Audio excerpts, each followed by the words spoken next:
അപ്പം നമ്മൾ ഇന്ന് വളരെ പെട്ടെന്ന് തയ്യാറാക്കാൻ പറ്റുന്ന നല്ല ടേസ്റ്റി ആയിട്ടുള്ളൊരു ബിരിയാണി റെസിപ്പി ആയിട്ടാണ് വന്നിട്ടുള്ളത്. ഇങ്ങനെയൊന്ന് നോക്കാം. ഇനി എണ്ണ ചൂടാവുമ്പോൾ നമ്മൾ 2 വെല്ലുള്ളി എടുത്തിട്ട് വഴറ്റണം. ഇതിലേക്ക് ഒരു വലിയ തക്കാളി, അതുപോലെ ഇഞ്ചി വെളുത്തുള്ളി പേസ്റ്റ്, ഉപ്പ്, 1/4 ടീസ്പൂൺ മഞ്ഞൾപ്പൊടി, കുറച്ച് മുളക് പൊടി, ഏകദേശം ഒരു 1/2 ടീസ്പൂണോളം മുളക് പൊടി, ഒരു 1/4 ടീസ്പൂൺ മല്ലിപ്പൊടി എന്നിവ ചേർത്ത് നന്നായി വഴറ്റിയെടുക്കണം. ഇതിലേക്ക് നമ്മൾ കഴുകി വെച്ചിട്ടുള്ള ചിക്കനും ചേർത്ത് കൊടുക്കുക.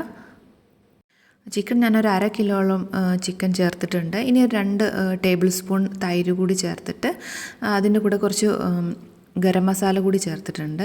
എന്നിട്ട് 2 കരിവേപ്പില കൂടി ഇട്ടിട്ട് നന്നായി മിക്സ് ചെയ്തിട്ട് നമ്മൾ അടച്ചു വെച്ചിട്ട് വേവിച്ചെടുക്കണം.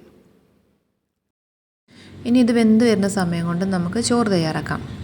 അതിനായിട്ട് ഞാനൊരു കുക്കറിലേക്ക് നെയ്യും ഓയിലും ഒഴിച്ചു കൊടുത്തിട്ടുണ്ട്. ഇതിലേക്ക് ഒരു പകുതി വെല്ലുള്ളി അരിഞ്ഞതും, പട്ട, പൂവ്, ഏലക്ക, പെരുംജീരകം, പിന്നെ ഒരു പച്ചമുളക് അരിഞ്ഞത് കൂടി ഇട്ടിട്ട് ഒന്ന് സോട്ട് ചെയ്തെടുക്കുക. ഇനി ഇതിലേക്ക് നമ്മൾ കഴുകി വെച്ചിട്ടുള്ള ബിരിയാണി റൈസ് കൂടി ഇട്ടിട്ട് ഒന്ന് ഇളക്കി യോജിപ്പിക്കണം.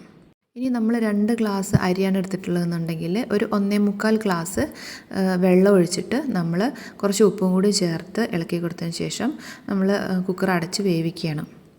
എന്നിട്ട് സിമ്മിലാക്കി വേവിച്ചെടുക്കുക. ഒരു വിസിൽ വന്നതിന് ശേഷം നമുക്ക് കുക്കർ ഓഫ് ചെയ്യാം. ഇനി നമുക്ക് ദമ്മിടുമ്പോൾ വിതറി കൊടുക്കാനാവശ്യമായിട്ടുള്ള പുതിനയില എടുത്തിട്ടുണ്ട്.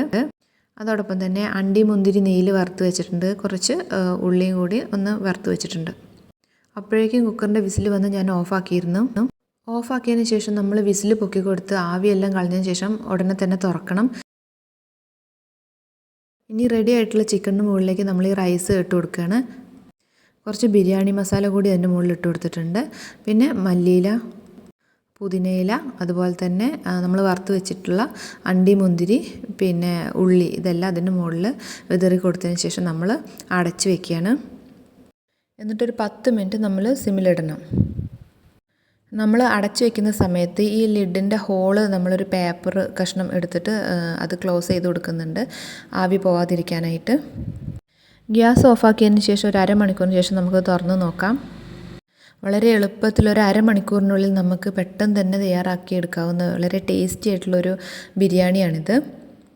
കുക്കറിൽ വയ്ക്കുന്നതുകൊണ്ട് റൈസ് കുഴഞ്ഞു പോവുകയൊന്നുമില്ല. നമ്മൾ കറക്റ്റ് അളവിന് വെള്ളമെല്ലാം ഒഴിച്ചു കൊടുത്തിട്ടുണ്ടെങ്കിൽ നമുക്കിങ്ങനെ നല്ല പെർഫെക്റ്റ് ആയിട്ടുള്ള ബിരിയാണി കുക്കറിലും വേവിച്ചെടുക്കാം. അപ്പോൾ വീഡിയോ ഇഷ്ടമായിട്ടുണ്ടെങ്കിൽ എല്ലാവരും ചാനൽ സബ്സ്ക്രൈബ് ചെയ്യാൻ മറക്കരുത്. താങ്ക്